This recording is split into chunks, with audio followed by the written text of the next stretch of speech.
recording.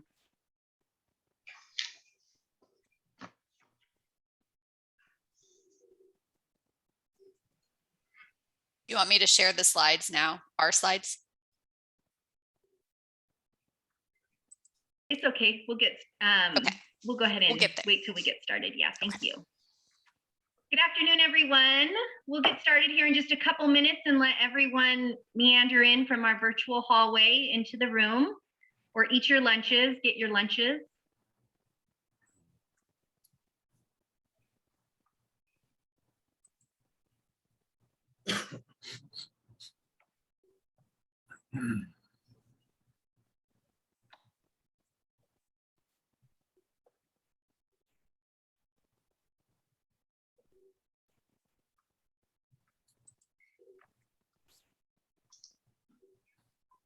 We'll go ahead and get started here in just about a minute or so and just give a few more people some time to arrive. Thank you so much for joining us today.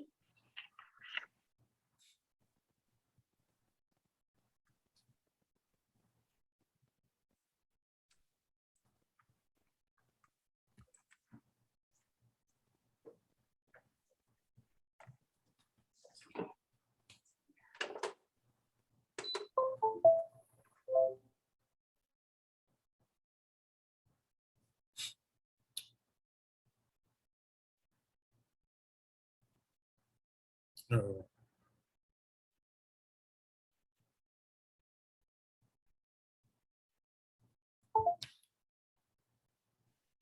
Okay, I think we'll go ahead and get started. I know a few people are still arriving. We're pretty lucky. We usually have, by the time everybody sits down with their lunch, about 60 people to join us today. So we'll look forward to that. So welcome to the Nevada Housing Coalition Lunch and Learn series. As many of you know, I'm Christine Hess. I'm the Executive Director for the Nevada Housing Coalition, and also on my team, Amanda Lakin, and she is our Communications and Outreach Coordinator, and you can always reach out to either of us for anything at any time. For those of you who are just learning about the Nevada Housing Coalition, we're a statewide member-based nonprofit to advance affordable housing, and we do that work through 3 strategic priorities: education, advocacy, and collaboration. I'm going to start today's Lunch and Learn with just a few NHC announcements. One of our announcements for you today is that we just launched a new website. So especially if you've been looking for some information, you'll see a totally different face. Check us out. We're definitely still populating some of the content and resources, but we hope you feel like we do. And that is that the new website matches our progress and growth. I want to give a shout out to one of our own Nevada-based businesses, KPS3, for their creativity and, most importantly, their ability to listen and translate our goals into the visual and useful website that you can now visit. And feel free to use the chat, everybody. As you know, these Lunch and Learns are fairly informal, so feel free to use the chat and let people know you're here. We just appreciate you here. I also want to share with you our second announcement, and that is, of course, that our 2021 Housing Conference is open for registration, and the early bird registration ends next week. So make sure that you sign up. We have nearly 50 people registered already, and we're still putting out all of our information. But as many of you remember, we had 245 for last year's virtual conference. So we're really looking forward to it. The conference this year will be held at the Culinary Academy at the end of October in Las Vegas. And for those of you that are not familiar with the venue, it is a standalone facility with ample parking. And I think important in these pandemic times, there's less foot traffic since it is a standalone facility. You know, generally speaking, our conference will be the most foot traffic that we'll be dealing with. We have some incredible content lined up, and we'll be sharing a glimpse of it this week with a more detailed program.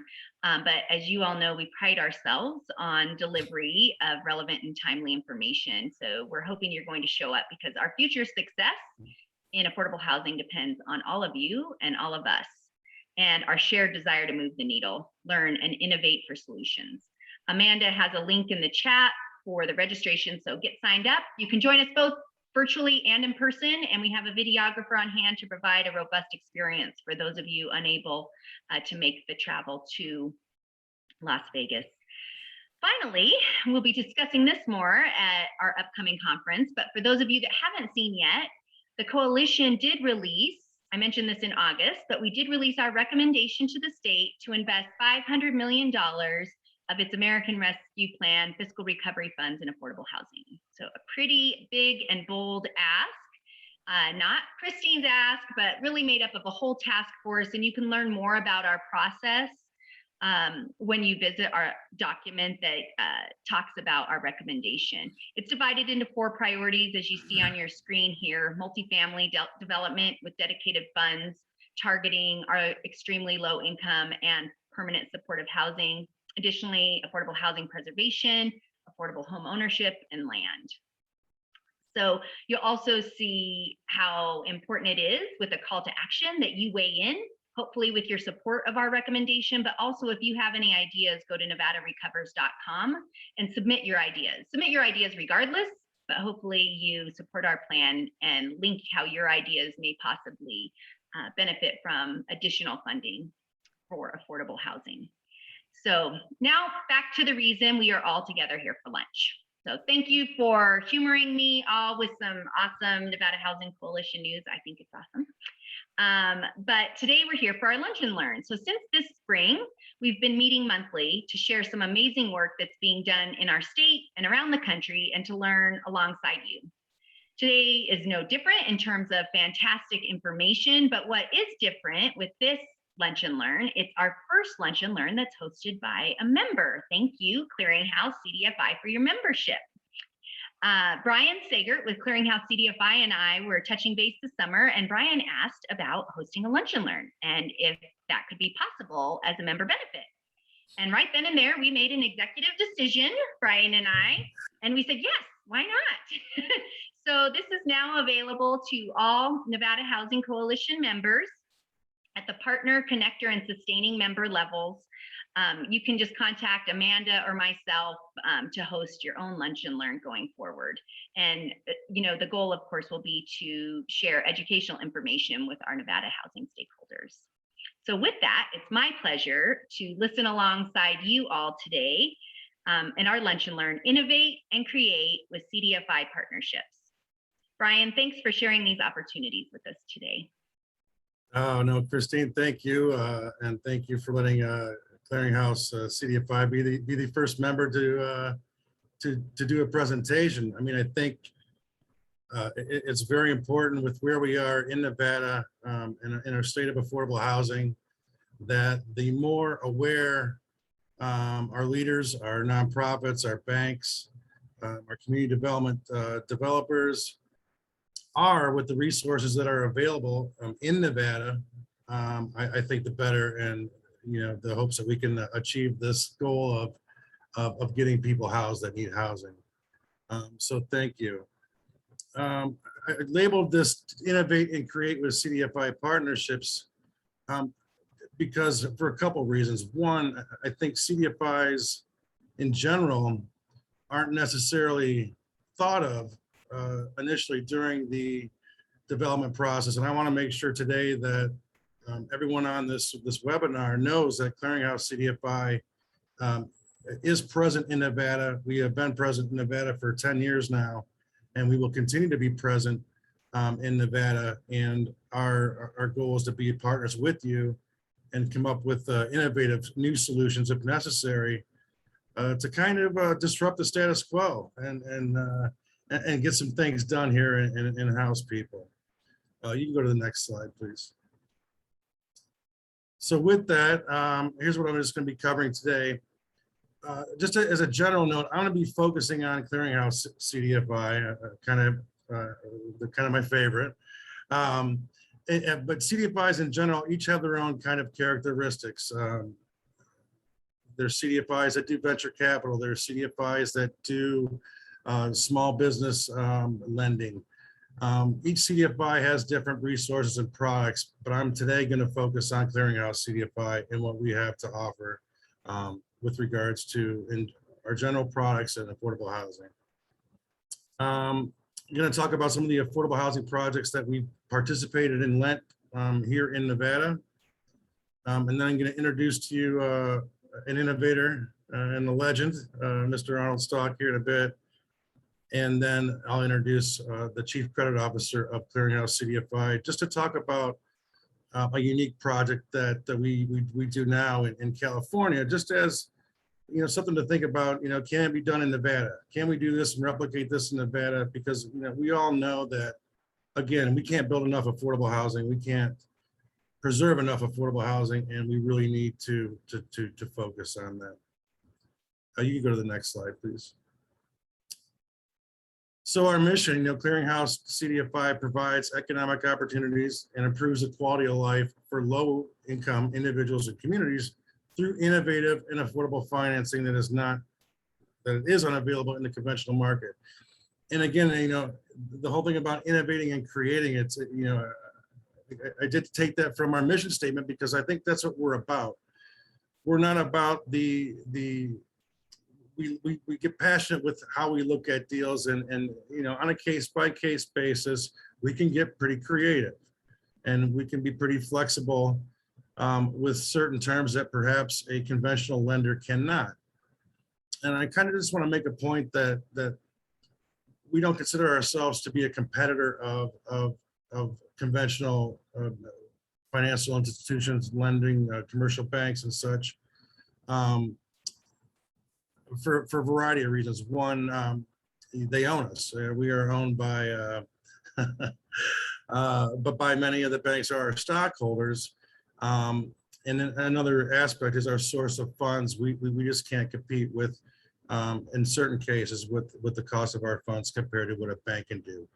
But with that being said, you'll see as I go through the presentation that we are an opportunity that needs to be considered, because we can be competitive. My point being, I don't think, you know, there's sometimes we just can't beat what's happening on Main Street right now in the conventional world. So Clearinghouse CDFI was founded in 1996, again, to serve low income and disadvantaged communities in Southern California. You can go to the next slide, please. Here's our core lending products and what we focus on, and what is primary our bread and butter. We consider ourselves focused on commercial real estate lending and construction and acquisition lending. This is our basic product, core lending product sheet. Again, uses can include acquisition, refinancing, construction, renovation, gap loans, you know, expansion. And, you know, our bread and butter, especially, we really do love affordable multifamily apartments. I mean, we love those all day long. You can see typically we go from, you know, 250,000 up to $15 million. You know, from a 23 up to 23-year terms, amortizations up to 30 years, 80% max LTV. You know, and again, here's our rate. You know, we base our rate off the 10-year Treasury, and currently our floor is at 5%. Now, I'm going to stop there. You know, again, our sources of funds that we utilize come in different shapes and sizes. So there are opportunities on occasion that we will promote that we can possibly do lower than 5%. And you'll hear something about that here shortly. You can go to the next slide, please. So here's Clearinghouse CDFI's service area, and we are focusing on being a national provider. Our main historical concentration has been in the states of California, Nevada, Arizona, New Mexico. We just started working on opening up a shop in Texas, and taking on a few other primary states like Washington this year as focuses. But again, we have the ability and the capacity to lend nationwide. And we also do a lot of work on Indian lands. West of the Mississippi has been our focus with that, and we've done a lot of work there. You can go to the next slide, please. So here's our impact. You know, again, Clearinghouse has been around since 1996, and when you see the impact of what this organization has done, I think it's quite impressive. Over 2.8 million clients have been served since the inception of the company. $1.98 billion in the cumulative lending, over 2,250 total projects funded throughout the U.S., 128 million projects that are focused and targeted in low-income communities, 49 million to finance minority and women-owned organizations in 2020 alone. Very impressive, I think. And $593 million in new market tax credits deployed. We're a big player in the new market tax credit world, but we're also love the LIHTC world as well. So you can go to the next slide, please. CDFI Clearinghouse investment opportunities. I bring this slide for all the bankers that may be on this webinar. Again, our sources of funds come from our investors, and currently we have about 57 investors, all banks, who've invested almost $50 million, $48 million in Clearinghouse CDFI. And I bring this up because we're talking about innovation and creation and such, and the more capital that we have to lend, the more creative and impactful that we can be. And for the bankers that are out on the call, an investment in us is a CRA eligible investment. It's very, very unique. It's an investment that not only gives you CRA credit multiple times over, but it also has paid dividends for the last 16 years, I believe. And knowing that our company, is solid and stable, we've been very profitable. We've been profitable, remain profitable for the last 21 years. Again, being around since 1996, it's pretty much our entire existence. So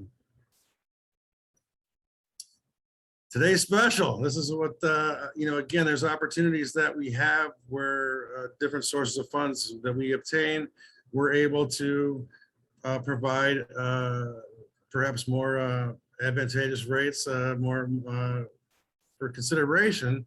And so I present this, we were able to do this right now. We're offering this to all of our partners and potential partners, 4.5% fixed rate up to 20 years, 30-year amortization can go up to, again, for all the uses, acquisition, refinance, construction, renovation, gap loans.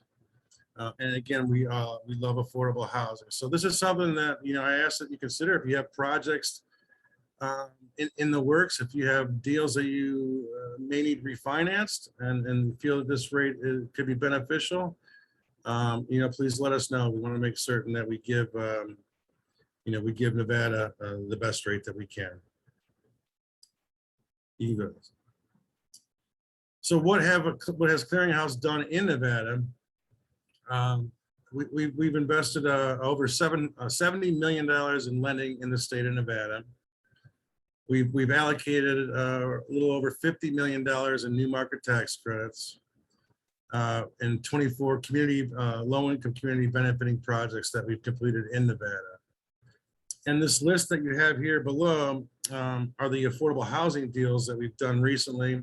But you can see we've covered pretty much the entire state. We have Sparks, Nevada for Aspen Village Partners, Flamingo Pines here in Las Vegas, refinancing of a LIHTC deal, Juan Garcia Gardens, Veterans Village.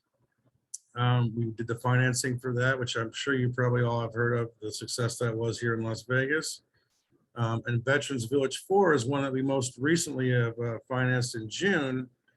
And I think now's a good time I can introduce a gentleman that I look up to, that I consider a mentor of mine, that I've known ever since I've been out here for 20 years. And I think each of us have gotten a little grayer. I've gotten balder. But this gentleman has inspired me. He is the true definition of an innovator. He is the true definition of a pioneer in affordable housing. When people told him he can't do it, he showed them that he could. So with that, I'd like to introduce Dr. Arnie Stalk.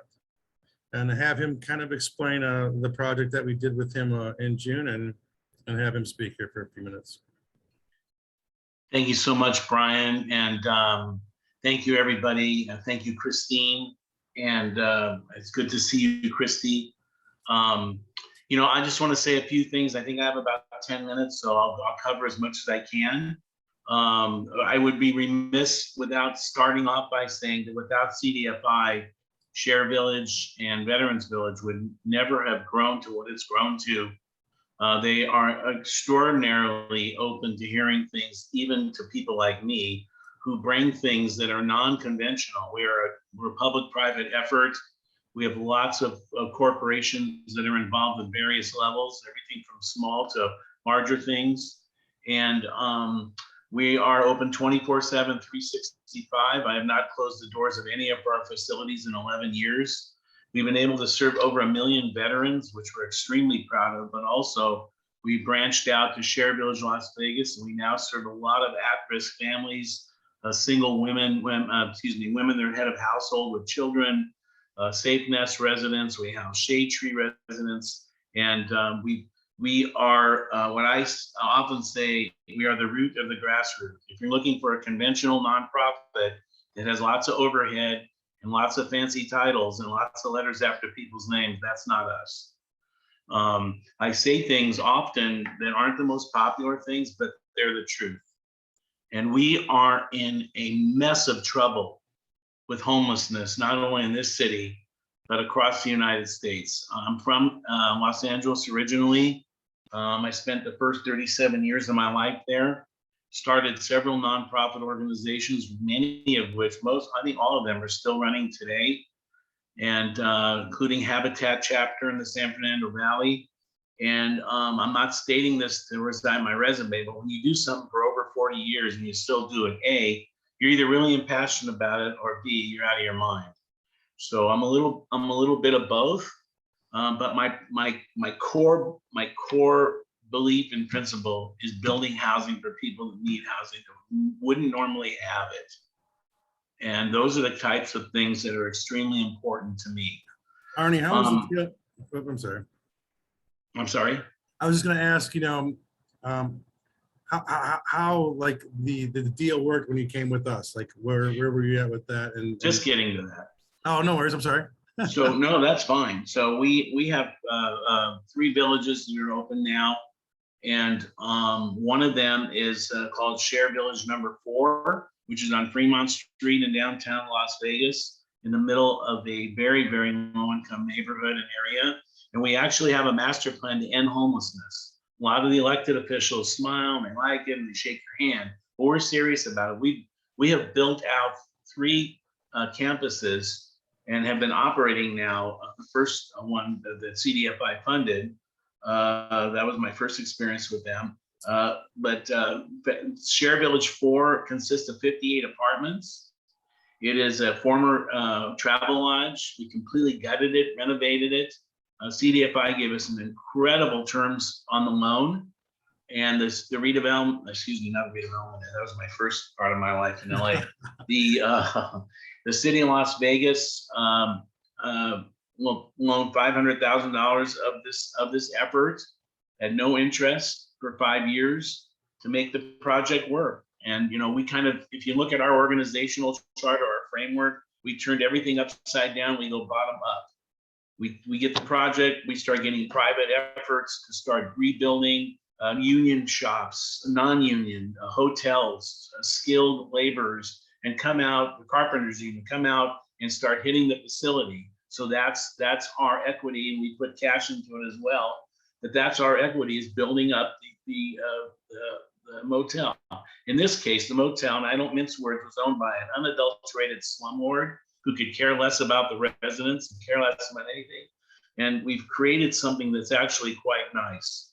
And it's right at the corner of Fremont and Eastern. For those of you who are in the down or know familiar with the downtown area, if not, you can visit us at sharelasvegas.org.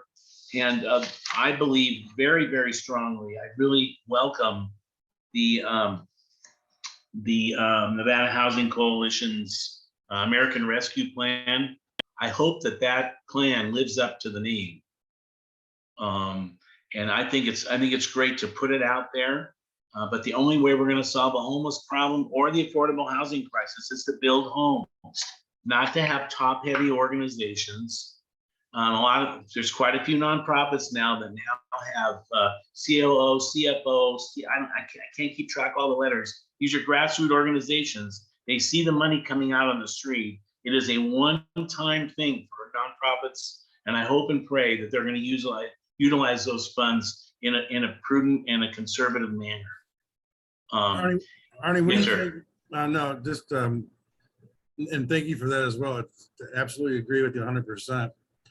Can you talk about your future plans for share for I know there was a phase 2 considered. Is that still something that you're looking to do? Or Yes. Well, motels. God keeps putting me in motel lobbies. I don't get it, but I like redoing motels because they're shovel ready. They're a resource. We have a plethora of motels in downtown Las Vegas that are empty. Now they bring artists in for spray cans. They play like it's an art district. It's housing and it's getting people off the streets. And so that particular site and other motel site, there's room for air rights, density bonuses, kind of slipping in infill units to pepper a neighborhood opposed to building this huge. I hope this isn't a CDFI project I'm going to talk about. On Decatur and Alta. Is that your guys' project? no? Oh, good. It's huge. I mean, it's humongous. And I believe in infill, going into neighborhoods, and that's what this is. And we've done a study of motels downtown where we'd like to put add other units to existing motels so that you have that synergy. And you also have, most of them are planned very, very California court-like. And so that's our next step, is to add on to that development. With regards to your deal in share 4 and, again, being that we want to promote, being innovative and creating and utilizing the resource of a CDFI, like, how did you feel your overall experience was as far as just the process and even working with the CDFI? Well, we would never be open today without CDFI as we sit. I would still be in a motel leasing and paying $43,000 a month rent to other slumlords, which we've completely renovated. CDFI changed our world forever. Our Share Village #2 site on 21st Street, CDFI provided the loan. We refinanced it. Now it's a Freddie Mac loan. To me, it was a perfect way to take CDFI loan funds and get something built and operating, and then reach out if you need a refinance or whatever that is. I don't know if that makes sense to you. No, you're a catalyst. I don't have a financial sheet. I'm sure Christine looked at our financial sheet. She said, "Okay, how else are we going to get this guy funded? Because I'm not going to make it on that." But they did, and you took a leap of faith with us 3 times now.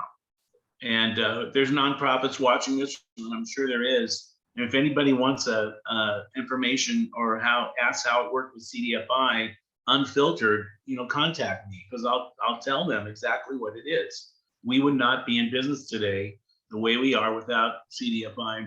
And we house almost 500 people a night now. That's a lot for an organization that $500 in a bank account 11 years ago. No, thanks, Arnie. And I think that is a point, well made. And, being that Clearinghouse is here in Nevada, and CDFIs in general, it's definitely a resource that needs to be considered. And if you weren't aware of a CDFI being in Nevada, I'm hoping that you are aware now, and will reach out to us. And we may or may not be able to do every deal, but when deals get down to crunch time, or there's a issue that a conventional bank flags as not being within their credit policy, I mean, that's also a good time to reach out to us, because again, we can be pretty flexible. We can be pretty, we have the ability to adapt to the circumstances, again, depending on a case by case basis. But some cases we could be, we could be help get a deal done that might not have been able to get done. And now we Like have us.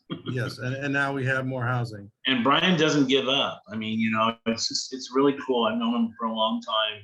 He's one of the few that just doesn't give up and keeps trying to help because he knows, what the result will be, and that's helping our residents. Very, very kind. Brian, can I ask Arnie a question? Absolutely, yeah, please. Arnie, so in affordable housing finance and the complexity of the projects, and I've not visited Share Village yet. I definitely want to visit.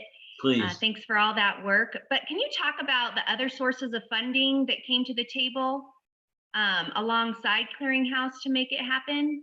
Absolutely. I can imagine Well, there were other sources. Absolutely. Well, a long time ago, I was housing director over the city of Las Vegas, and I had a partnership with them through 3 mayors' terms, and we're very close with them. We're very close with Clark County, but particularly the city. The city has some tools that they use. One of them is redevelopment set-aside funds, where they can use some funds to help gap affordable housing projects. And they also have a nonprofit housing corporation, which few people know about, that they're able to use some funds to do. They can make the gap work. And I use a lot of that slide that you're looking at there. I use a lot. Thank you for putting that up, or whoever, Christine. That slide you're looking at there, the housing there, a lot of it was done with donations. The Wynn and Penta Building Group built on the bottom slide, built that park. They also built our food pantry and crisis intervention building. And that's where CDFI came in first. And so I pieced things together because we are very unconventional. I don't wait for the grant to follow the project. We create the project and then go out and find the funds for it. I hope that answers your question. Thank you. Yes. And that middle slide is converted containers, ocean containers. There's 10 units of ocean container housing. They're all ADA accessible, fully IBC approved, International Building Code.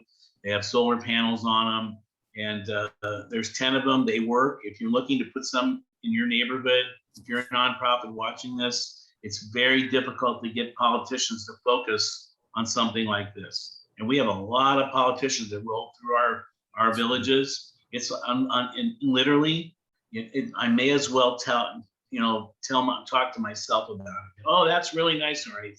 It's like they're petting you. You'll see later, because a lot of people, they can't think out of this box. They can't get away from this form. And we've got to do that if we're going to start housing people in a respectful manner. Arnie, I commend you on the container project.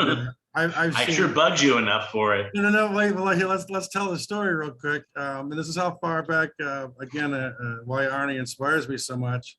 Probably about 18 years ago or so, Arnie and it came to me, and I forget, it was with the Housing Authority at the time, as a development director. And we were talking about container housing.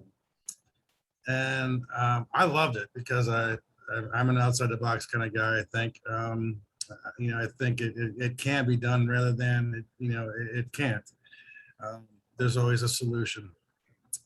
And Arnie and I remember tagging along with Arnie to some city officials' offices, trying to convince them at that point in time, 18 years ago, mind you, that this is a solution.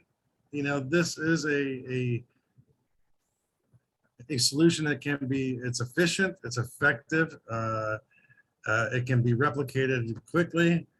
And here 16, 18 years later, you got it done, and you proved them all that it could be done, Arnie. Congratulations on that.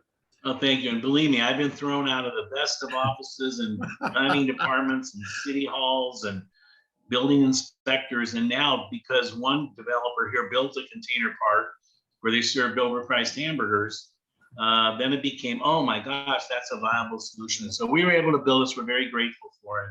And it's all donated. Everything in there was donated by Martin Harris Construction and several labor unions. Yeah, and they are beautiful. I mean, I would encourage everyone to go down and take a look. I mean, you can see those lights that have been strung above them. It is beautiful there. I mean, it really is. And you can tell that there's still containers, but they're beautiful. And when you see the inside it will Thank you. it'll blow your mind. It'll light. I'm going to watch a tape of this over and over. Nice. Oh, thanks, buddy. Well, thank you, Arnie. I Thank you. appreciate you telling your story. And thank you, Christine, for putting this together. This is awesome. Yeah, And Brian, Thank you, Arnie. you have to come out for a visit, Christine.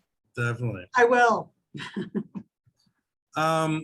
Next, I'd like to, again, we're talking innovative ideas, innovations. How can we create more housing?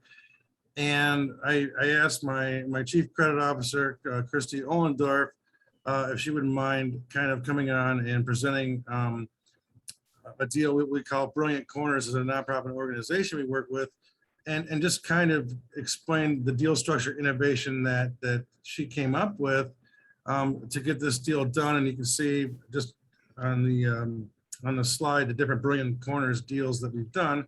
Now, granted, I realize that these are in California. Again, my point is to demonstrate what can be done, because I think the more options that we have to implement affordable housing stock, increase it, the better. So you can see the size of these loans were less than $1 million, but the impact that they had in providing housing is what I'd love, and thank Christy to present that. Thanks.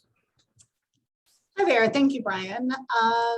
So approximately 17 years ago, the state of California decided to transition their developmentally disabled adults from institutional type facilities into single family homes in their neighborhoods.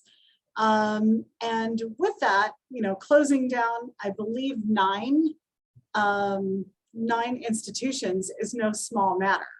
So they had to create a public-private partnership, much like Arnie does. He created that public, he kind of forced that public-private partnership, and that's what the regional centers, the state of California, DDS, several of the organizations that are involved with providing the care and the services for the developmentally disabled community kind of came together with trying to find primarily the housing solution. The service solution would follow, whether they're providing the services in an institution or another facility, that would still follow.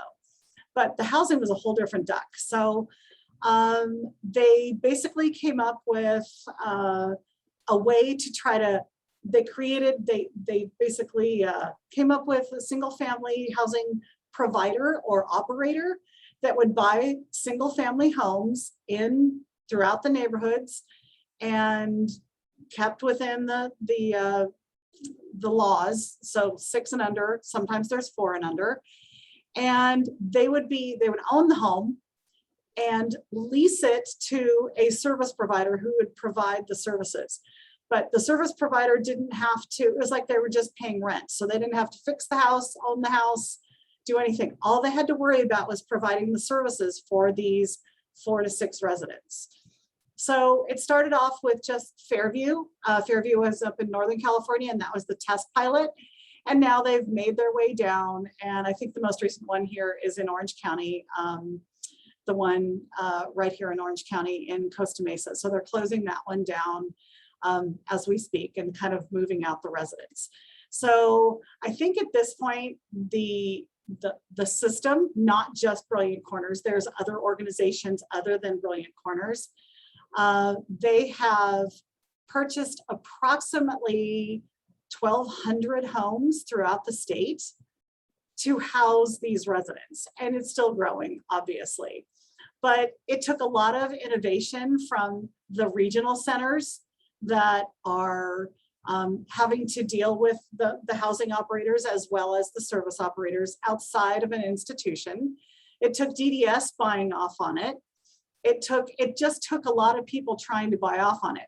Way back in the early years, we've been involved doing this for over 15 years. So we were in the very early stages, and the structures changed a lot over the years. And now what they have done over the last, I would say 6 to 7 years, they've really tried to get it to where a bank can try to finance these for the housing operators.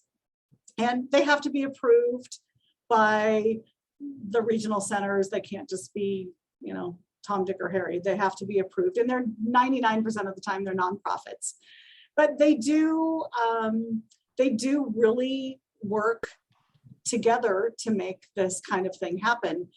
But what they did is, instead of 150% loan to value, which is what we did in the early years, which is like, okay, no bank would ever do that as far as a loan to value.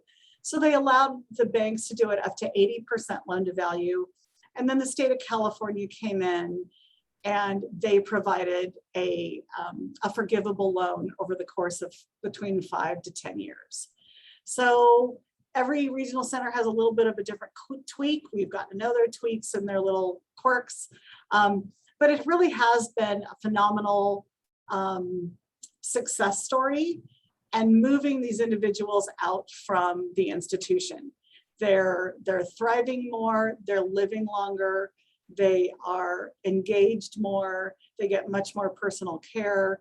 The homes can be modified if they're very high needs. There's only 4 people.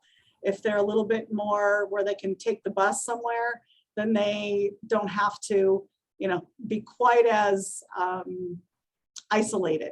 So the houses are everywhere from urban to rural. I mean, unfortunately, we've had quite a few that have, in the Dixie Fire and the Paradise Fire, we've had some of the homes burned down because they are very, very rural. But, we're rebuilding, and the borrowers are rebuilding, and we're kind of trying to make do for a while, but it does spread all over. So it was a very innovative way to work through this. So Excellent. that's it. Thank you, Kristen. I think it just shows, again, CDFIs, are a resource that perhaps without Clearinghouse or any other maybe CDFI, this organization might have been out of business and not serving, right, their client base, which I think is, is the point about how we can be a little more innovative than the banks. But thank you again. I appreciate you. Can I ask Christy a question about the Sure. Brilliant Corners projects?